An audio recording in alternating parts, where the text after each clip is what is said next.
Hello दोस्तों, नमस्कार, जय हिंद, सत श्री अकाल। स्टॉक साई फैमिली में फिर से आपका बहुत बहुत स्वागत है। फ्रेंड्स, आज की वीडियो में हम बात करने वाले हैं सुइलोन एनर्जी लिमिटेड की।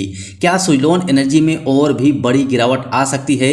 क्या सुइलोन एनर्जी को होल्ड करना चाहिए या फिर इसी लेवल पर हमें प्रॉफिट बुक कर लेना चाहिए? इन सभी बातों को इस वीडियो में हम डिस्कस करेंगे। आपसे रिक्वेस्ट है कि वीडियो को बिना स्किप किए हुए देखिएगा और हर चीज़ को समझिएगा। सो फ्रेंड्स, यहाँ पर सबसे पहला सवाल ये आता है कि क्या सुइलोन एनर्जी के अंदर भी उतनी बड़ी गिरावट हुई है जितनी बड़ी गिरावट मार्केट में हुई थी? तो मेरा जवाब है कि नहीं, क्योंकि अगर आप सुइलोन एनर्जी को लास्ट ट्रेडिंग डे में देखेंगे यानी मंडे के दिन देखेंगे तो इसने अपना नया बाउंड बिग हाई भी बनाया था और उसके बाद भी एक डिप आया और डिप के बाद भी सुइलोन एनर्जी संभलते हुए नजर आया था। लेकिन 2:25 में इसके अंदर में एक फॉल आया जो इसे नेगेटिव में ले गया। उसके पहले स्टॉक आपको पॉजिटिव रिटर्न में नजर आ रहा था। लेकिन सवाल ये आता है कि हमें करना क्या चाहिए? अगर ग्लोबली देखा जाए तो चारों तरफ मार्केट क्रैश हो रहे हैं। क्या यहाँ भी इंडियन मार्केट में भी 2008 को दोहराया जा सकता है? इन्हीं सब बातों पर हम डिस्कस करेंगे। कुछ लेवल्स निकालेंगे, उस लेवल्स के ऊपर में हम अपना स्टॉप लॉस रखेंगे और उसके साथ मार्केट में बने रहेंगे, ये मेरा मानना है। सो चलते हैं चार्ट पैटर्न के ऊपर में और वहाँ पर देख लेते हैं कि क्या संभावनाएं बन रही हैं, हमें क्या करना चाहिए, किस लेवल पर नजर रखना चाहिए, हमारा स्टॉप लॉस कहाँ होना चाहिए। तो फ्रेंड्स, फाइनली हम आ चुके हैं ट्रेडिंग व्यू के चार्ट पैटर्न पे और यहाँ पर हमने one day candlestick chart pattern लगाया हुआ है। अब यहाँ पर आप ध्यान से समझिएगा, इसके पहले भी हमने कई बार इसके ऊपर डिस्कस किया हुआ है और फाइनली आज हम ये समझेंगे अगर हम शॉर्ट टर्म के लिए स्टॉक के अंदर में हैं तो कहाँ तक इंतजार करना चाहिए और अगर लॉन्ग टर्म हैं तो हमारे लिए कौन सा लेवल इंपॉर्टेंट है। इन सब बातों को हम डिटेल में समझेंगे। लेकिन फ्रेंड्स, इससे पहले आपसे रिक्वेस्ट है कि अभी भी आपने चैनल को सब्सक्राइब नहीं किया है तो कर लीजिए और बेल आइकन को ऑन कर लीजिए।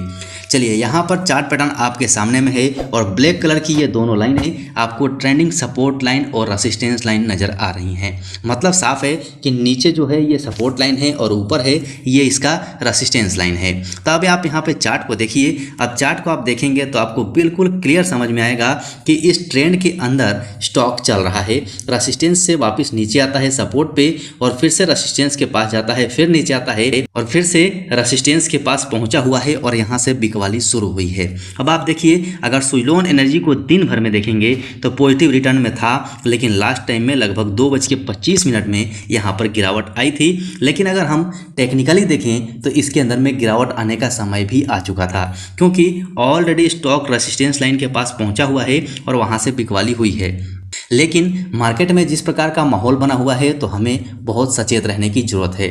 तो सबसे पहले हम यहाँ देखेंगे कि अगर हम शॉर्ट टर्म के लिए हैं तो हमारे लिए सबसे इम्पोर्टेंट लेवल कौन सा है, तो वो है ये जो इसका नेक लाइन था। इस नेक लाइन को इसने ब्रेक किया था, इस लाइन को हमें ध्यान में रखना है। अगर हम शॉर्ट टर्म के लिए हैं तो मेरे हिसाब से मेरा एसएल यही होगा। मैं इसे एसएल के तौर पे इस्तेमाल करूंगा। अगर इसे ब्रेक करता है तो डेफिनेटली स्टॉक को हम सेल कर देंगे। लेकिन अगर हम लॉन्ग टर्म के लिए बने हुए हैं तो हमारे लिए इंपॉर्टेंट लेवल है ये, यानी कि 26 रुपया 35 पैसा मेरे लिए इंपॉर्टेंट लेवल है। अगर 35 रुपये 26 पैसे को अगर ये ब्रेक करके नीचे आ जाता है तो डेफिनेटली मैं यहाँ से बाहर हो जाऊँगा। क्यों? क्योंकि यहाँ जो दूसरा सपोर्ट मिलेगा वो यहाँ से मिलेगा, बहुत पास में ही है, लेकिन तीसरा सपोर्ट यहाँ मिलेगा जो लगभग 22 रुपये के आसपास पहुँच जाएगा।